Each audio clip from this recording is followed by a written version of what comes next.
Hello, everyone. Welcome to our monthly workshop on People Drive Culture, and culture is everything. Happy to have you all here today. We have a really great conversation that's going to be happening today. Hopefully, you've already had some great networking conversations at your tables. Before we get started, I want to call Alex up to the stage quickly, as he is the founder of this amazing platform that we are on today called Let's Go. So he just gave you a couple of quick pointers just to help you feel comfortable with the event center that we're in today. And Alex, I'll pass it over to you. Great. Thanks, Chelsea. Again, welcome everyone. It's great to have you here and again, see those conversations already happening. Lexco is all about building connection and community, so this is really exciting. The one button to know about, if at any point a little bit later on, we're going to get to do a little bit of moving around, the middle left side of the screen, you'll see there's an arrow that points left and right. That opens and closes the map.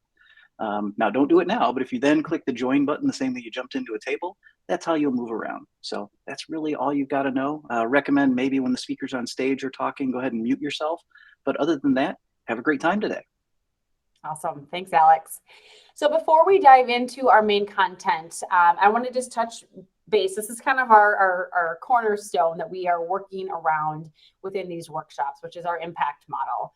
And so this model is what we believe, all of these building blocks is what impacts your culture and impacts your business. And so in everything we're talking about, it's what does the business need, but then what do the humans in your business need? And how do we bridge that gap? How do we find that intersection between the business needs and the human needs?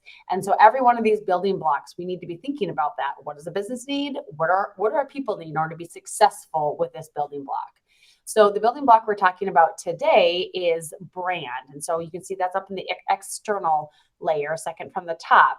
And when we say brand, we're talking about both internal and external brand. So employment brand, but also what is our marketing brand? How are we coming across in the community, in society with our clients and customers that we have?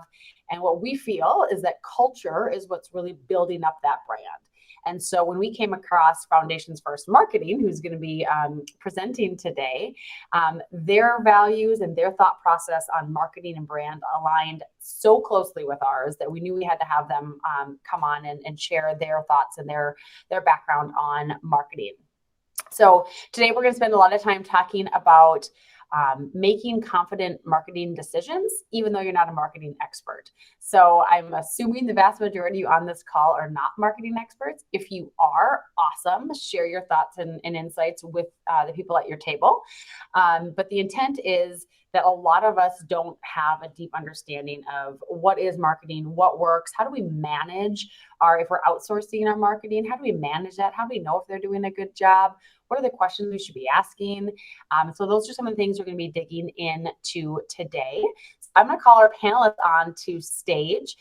So Cindy Sketch and Michelle Tresimer from Foundations First Marketing. And I'm just going to ask you to do just a quick introduction of what Foundations First Marketing is, and then each of your roles at the organization. Cindy, can you start us off? Yeah, well, thanks for inviting us. We're very excited to be here. It's going to be a lot of fun today and very interactive.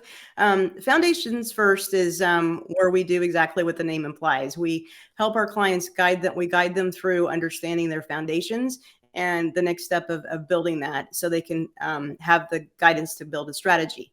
We believe the strategy is very important before you go into tactics. And so we want to guide our clients to do that.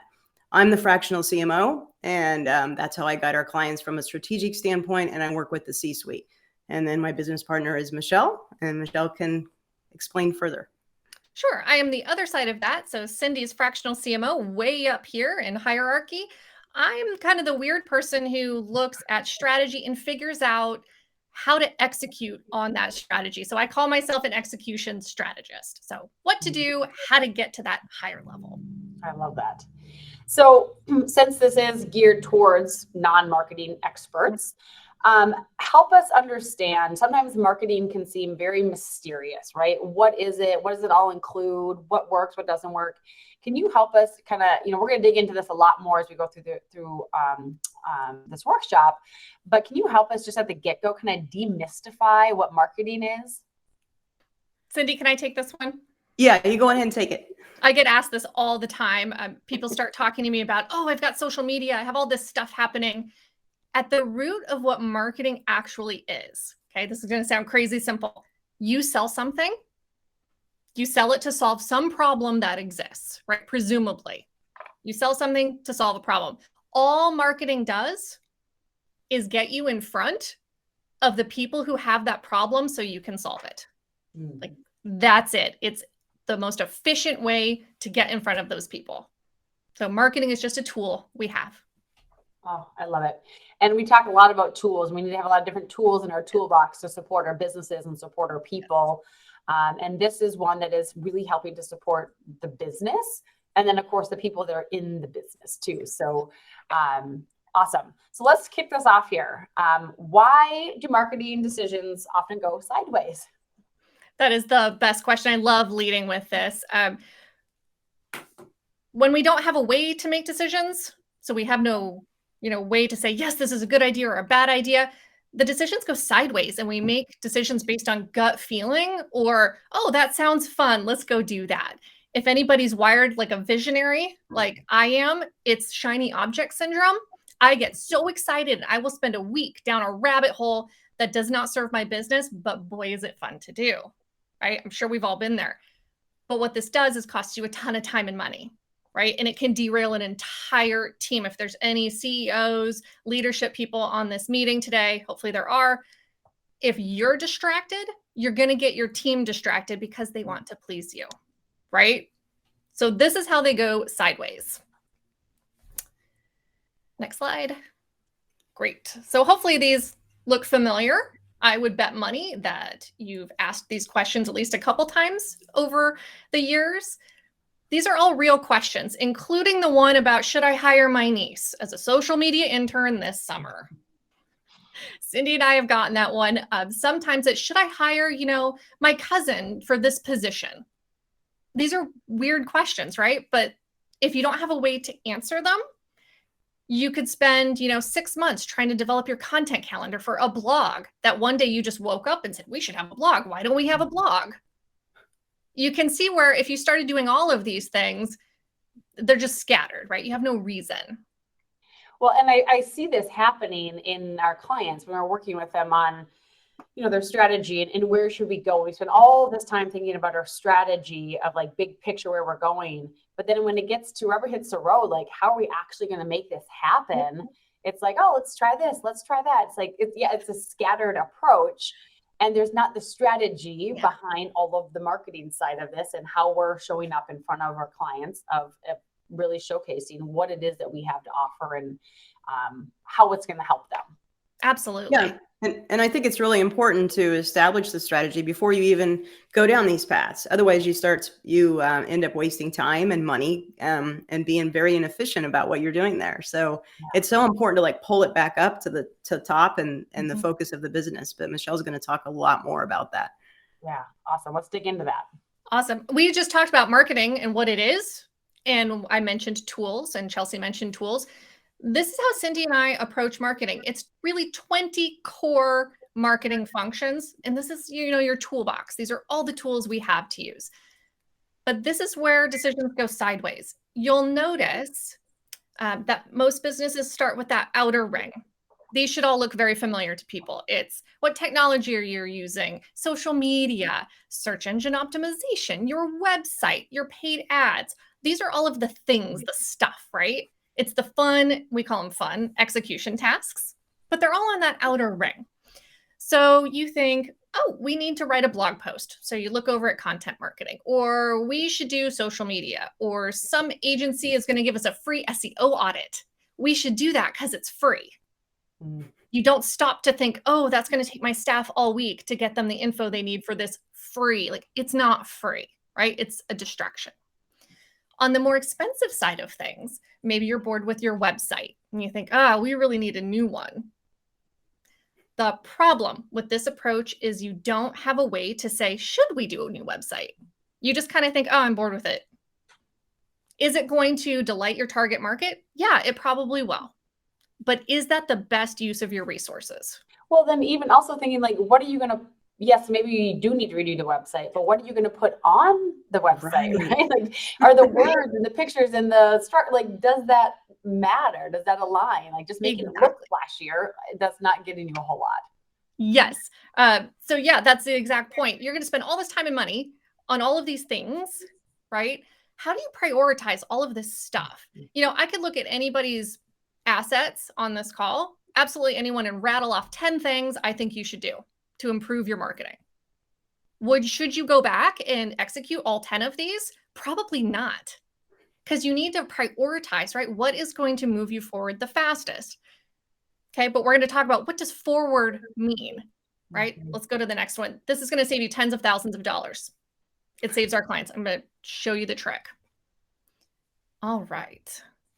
So in the middle, so of all these marketing tools, the heart, the core is your vision. I am not talking a mission statement. This is a nitty gritty brass tacks, what you want. Like, you know, it might be, I want to be on the cover of Forbes, right? It's what you really, really want in very tangible terms. It's not fluffy, right? It could be, you want to serve 100,000 customers. Maybe you want to get acquired by Microsoft. Do you want to expand to all 50 states? Do you want to go international in the next 5 years? Do you see? They're very, very tactical. Cindy loves it when I go tactical. But they're really specific, right? This is not, I want the world to be a better place. Instead, it's, I want to end child homelessness in my city. It's very specific. It's measurable, right? We don't want the fluff. As, you know, warm and fluffy as that is, we don't want it. Yeah, it's not aspirational. It's actually something that you can achieve and measure. Absolutely. Okay, so from that vision, then you're going to figure out your KPIs, your key performance indicators. Oh, go back one. Oh, you're good. We want to measure towards that vision. Everyone freaks out about key performance indicators, their KPIs, and they end up putting junk in there like organic traffic to your website. That is not a key performance indicator. We want to measure progress to that very specific vision. If I want to serve 100,000 customers, the measurement is easy. It's how many customers have we served, right? If you want to get to all 50 states, it's what states are we in? It's so clear you can't mess it up, right? Everyone knows what you're trying to do. Underneath that is your budget. And if you do not have a marketing budget, I strongly recommend you pencil one out. The budget is more than just numbers. This is your guardrail. So if you said you have unlimited money, what are you going to do? Where are you going to travel? Your brain fritzes. You can't decide because there's so many decisions you could make and so many places you could go. You can't do it. You get paralyzed. The budget puts your brain into this really creative mode. It's, how can I do this? What is the best way to use this resource to accomplish this vision? And then it gets, you know, everything gets prioritized beautifully because you're asking the right question. So question on the budget, because I've gotten this question a lot from clients. Well, how much, what's a right budget? And so I've heard different, you know, percentages of revenue and different things. So is there kind of a loose guidelines you can give for how much you should be spending on marketing? I always hate that question too.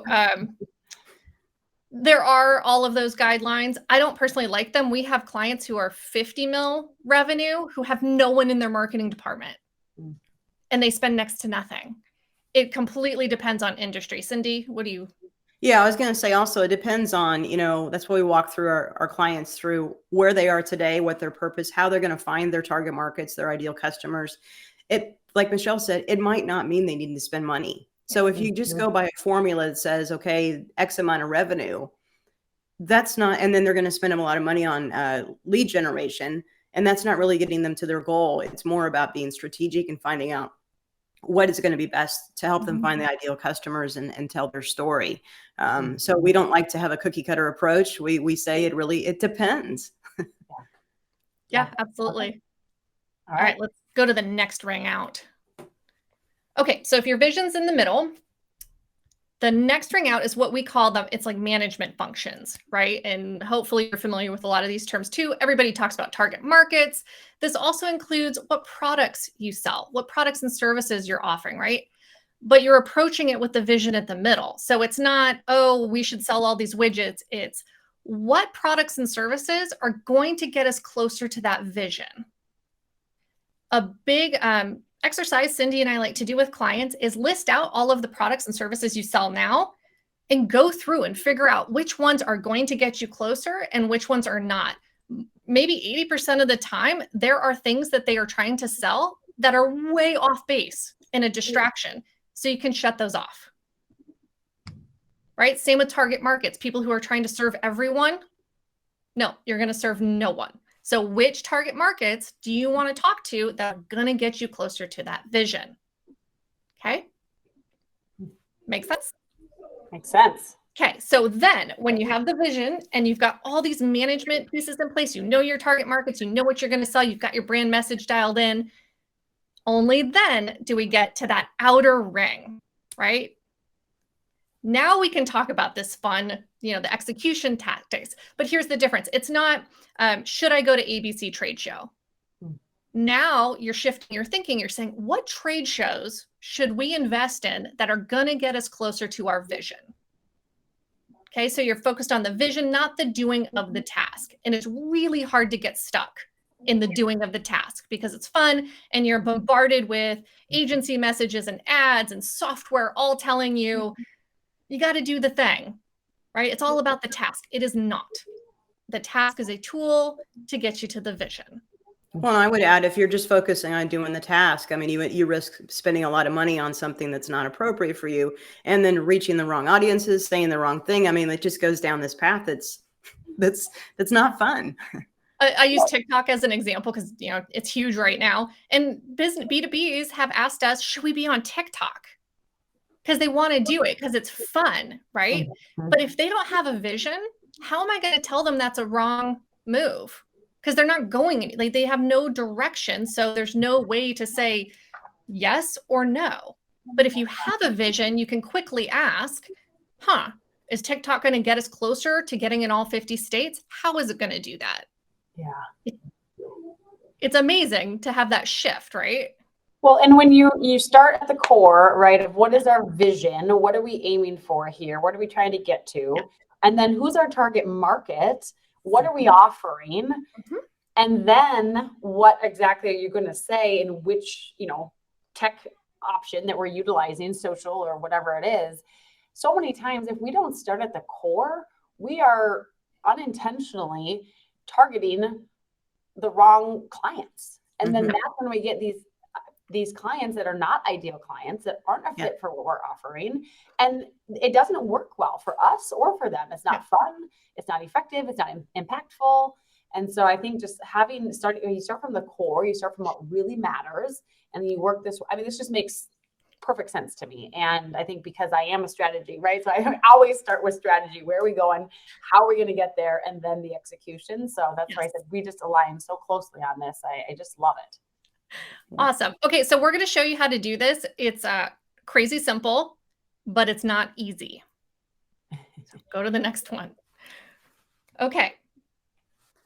So first, you ask, is this going to get us closer to our vision?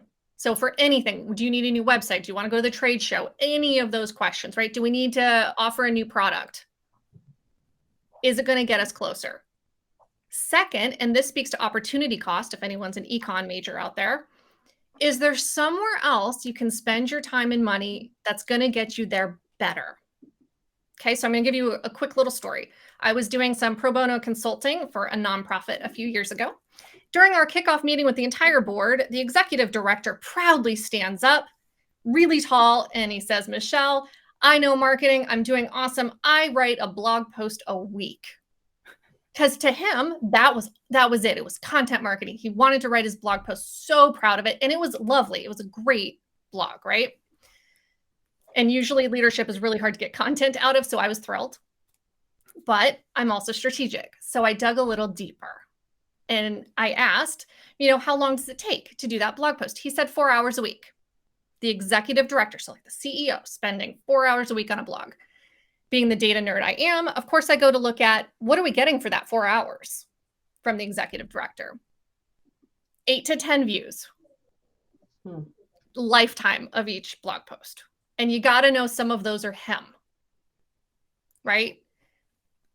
So then here's the interesting kicker. I talked to the staff about how does he spend his time. And it turns out if this guy has lunch, okay, if he goes to lunch with a donor, he walks back with $500,000 to $15,000 in his hand. They cut checks because it's an awesome organization, right? So then you do the math. Should the executive director spend 4 hours a week writing a blog that maybe him and his mom are reading? Or should he go to 1 to 2 more lunches and build relationships with the people who care about his mission more than anyone else, and they're going to put their money there? So this is why the vision comes first. If you want to do that capital campaign, if you want to, whatever that big thing is that you want, you have to prioritize. Is the time better spent writing content or doing that face-to-face? Hopefully this makes it a little more concrete on how you ask these questions. Yeah, and the examples are really helpful. And that, like, hearing that, it's like a no-brainer. But if you don't step back and take time to reflect and think about, are our initiatives, do they make sense? Are we spending the money? Are we getting anything from them? I think that's just a perfect way to start. And this is something you kind of have to train yourself to do. It doesn't come naturally. You know, like Michelle talked about, everybody wants to go into the tactics. So you have to train your whole company to say, let's take a step back. Let's go and let's put everything through these 2 questions once you establish your vision. Yeah. Yes. I want to make sure we have time to get to our table talks too. So we'll keep going here and then we can break into our tables in just a second. Go ahead and skip this one. I already planned on this. Great. Okay. So we're talking about vision a whole bunch and everyone's probably asking, what the heck is a vision? Like, what does this look like? Here's some examples. Okay. We look at a vision and the best ones include these 6 elements. It has to be measurable. It has to be realistic and attainable. If you come up with something like ridiculous, no one's going to believe you and the staff are going to lose interest. Like, who cares? Is it inspiring? You know, and this comes back, Chelsea, to culture, these next 2, inspiring and cultural, right? You got to get buy-in from the people who are going to help you get there. Single-minded, and I'm going to attack Southwest in a second, and vivid. It's got to be crystal clear. This is usually 1 sentence. You can see these examples. So Southwest, I'm going to show you how not to do this. If any of you have heard the phrase, do you want it good, fast, or cheap? Pick 2. It's because you can't do all 3. Look at Southwest. They're literally saying they want it good, fast, and cheap. So if you are the ticketing agent, like way down, right, in the hierarchy, and a customer needs a new flight and they're complaining and they're angry, you don't know what to do. Do you serve them and get them on another flight no matter the cost? You're going to be loved, maybe efficient, but it's not going to be cheap. You're going to cost the company money. So do you see how it's just confusing? It's like, well, what do you do? Which one do you want to be? So it has to be crystal clear. That bottom one is just a quick example Cindy and I made up. We want to work with the top 10 US manufacturing companies, the Fortune 500. It does not get more clear than that. And we actually had a client who had a similar one to this. They can put the names of all of those companies on the wall of their offices. Like, that is inspiring. It's like, yes, we're going to get there. And it's crystal clear. When you ask your questions, is this going to get us closer to the vision? Absolutely. Every single activity at that company is asking, is it going to get us that introduction to that person at ABC company? Do you see how clear it makes it? So when you say, should we be on TikTok? It's like, no, because those 50 companies aren't there. Yeah. So the very first thing, if people are saying, okay, what do I start with? The very first thing is, do you have a vision?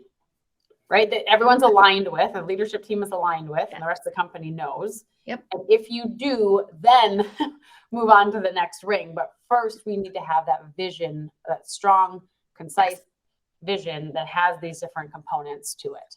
Absolutely. So go to the next slide. Okay, so now this is the same questions, but through the lens of that new framework we just learned, you can actually answer these because it's easy. Should you run ads? Is it going to get us closer to our vision? Maybe, maybe not. If it is there somewhere else we could spend that money? And an example Cindy and I see a lot is they want to spend all this money on ads, but when we dig in, come to find out they have a huge backlog of support tickets. They couldn't even take the new clients if we brought them in. So I would rather invest, instead of spending 50 grand on a brand new spanking website, that's amazing, go put that towards a new support person so you can actually serve the customers better. Yeah. Right? It gets your brain thinking in different ways when you position it this way. It makes decisions a lot easier. Yeah. Yeah. Well, and this goes back to the metrics too. And if we have metrics that we're trying to track to, if we're not hitting those, we can't just keep going. We need to stop and say, why aren't we hitting those metrics? Dig into it. If it's, we want to go to a trade show and get X amount of, potential leads or meetings or whatever. Well, if we're not doing that, why not? Is it the wrong trade show to be attending? Are we not selling ourselves right? Are we not right in asking those questions so that we make sure that we don't just say, oh, it doesn't work, so we're done with it? Well, you got to dig into it a little bit deeper first. Yeah, and tracking the right metrics that are tying back to the goals of the business. If you're tracking a metric like Michelle talked about, organic search, that's not tying back to the goals of the business. So it's not going to tell you the answers to the questions you were just talking about, or these two questions that we have. Yeah. Awesome. So we want to give everyone a chance to have some conversations around this. And we want to go to back to our tables here and have some conversation. And Michelle and Cindy and I will pop back to the tables as well, just to help facilitate and converse with you guys as well. But the questions that we're asking is very simplistic. It's, what is your company vision? Right? This is where we need to start. So what is your company vision? And how does the information that we shared today change how you might make your marketing decisions going forward? So what's your vision, and how are you going to maybe change how you make your decisions going forward? So we'll take about 8 minutes here at our tables to converse and share some information. And then if any of you are willing to come up on stage and join us on stage to share a tidbit of your thoughts, that would be great. So we'll talk about that at our tables as well. So we'll take until about 9-10 here in our tables. Had great conversations. I hope you had great conversations. I know our table was having some really great conversations. We always like to, we can always learn from one another. And so I'd like to invite Christina up onto the stage to share some of her kind of aha moments, lessons learned, her key takeaways from our conversation today, just so that she can share with the rest of you. Welcome, Christina. Yeah, thanks for having me up here. I'm excited to share. I definitely got a ton from it. I think the biggest thing is, I didn't realize that, wow, right at the center, at that core, I still have some work to do with the vision. Sometimes being the visionary, again, the shiny object, like you're like, I want to do this and I want to do that. And you have, I have big aspirations, but it's really figuring out, okay, if I really want to empower women in the construction industry, then all of my decisions and what I post and things like that needs to be aligned with that. And even our marketing and things like that, partnerships. And then, it's still going to be a fight of, or do I want the kingdom business? And so that's probably where I'm going to land today, is just thinking a lot more on what I really want most. Well, and that's so great, because we always talk about in these workshops and we work with clients, like, what's your first next step? Right? There's a lot of things that need to be done, and that gets so overwhelming. So what's the first next step? And it sounds like for you, it's you need to sit back, think about, what is my vision? Like, what are we aiming for? And the way we talk about vision is, what's your number one goal that you're aiming for, right? What's that pinnacle that you're aiming to hit? And, if you think about it, sometimes people get so wrapped up with what's vision and what's mission. And so this can be a way just to simplify a little bit. Like, what's my number one goal? And like Michelle was saying, it's attainable. There's a metric in there. Like, when it's checked done, I've hit this goal. And so I think everyone needs to spend some time, most likely on this call, like really diving in, like, what does that look like, and what are the metrics around it, and then determining a budget, and then moving on to the next ring of management responsibilities. So awesome. Thanks, Christina. Yeah, thank you. Cindy, did you have anyone from your table that was wanting to come up on stage? I didn't get to ask anybody. I'm sorry about that. I can go back and ask. Well, you just want to share some of the comments that were mentioned at your table? We talked a lot about the vision and the importance of it. We had some people that actually work with clients or have worked with clients in the past that they've seen the difference if they didn't have a vision. If they didn't have, or they might have had a lofty vision or aspirational vision that wasn't as concrete as what we're talking about here. And it was clear, like the differences and how things become scattered if you don't have the focus. And we also talked a lot about like how having a vision goes across the entire organization. So this isn't just focused just on marketing. It's also going to apply to how does your sales department work with marketing? How does your HR department work with marketing? Some of the stuff you guys were talking about when I just jumped in here. So it was a really good conversation. Yeah. And this is where I think I'm going to share my screen again, because I think we really need to focus in on those two questions. Let me go back here. The two questions that you had said is, first, does it, oh, come on. These two questions. Will it help us reach our vision? Mm-hmm. First, you have to have a vision, right? So that's step one for a lot of people. And if we have a solid vision, great. Then we need to be asking these questions. Will it help us reach our vision? Is there somewhere else we can spend our time and money that would be better? I mean, I think those are it's a very tactical thing, a very tactical takeaway that we all should be doing with any of our initiatives that we're taking on, whether it's marketing or anything else, hiring someone, adding a new product, right? Changing our service offerings, like it all should come back to our vision. Because as we talked about that, our impact model, all of those building blocks are impacting our culture, impacting our business. And so we need to be thinking about each of them strategically. And at our core is our vision and where we're headed. So I think that's really, really powerful questions. Simple, not easy questions to be asking. So awesome. I want to end this isn't ending. We're going to come back to the tables to wrap up conversations with each of you, and more time, kind of meet the experts, talk with the experts conversation. If you want to connect with any one of us, our websites and emails are right on here. We're happy to connect one-on-one with any one of you. And then I also just want to mention, this is the last big group conversation we'll have today. So I just wanted to mention that our next workshop is going to be on July 30th. And it's going to be around delegation and the importance of delegation, why we have a hard time doing it, how to get better at it. So Emily Morgan from Delegate Solutions is going to be joining us for that. And it's something that we all need to hear. So it'll be a great conversation. So thank you everyone for attending. We're going to hop back to the tables for further conversation. And if I don't see you at your table, have a great rest of your week. Thanks, Chelsea.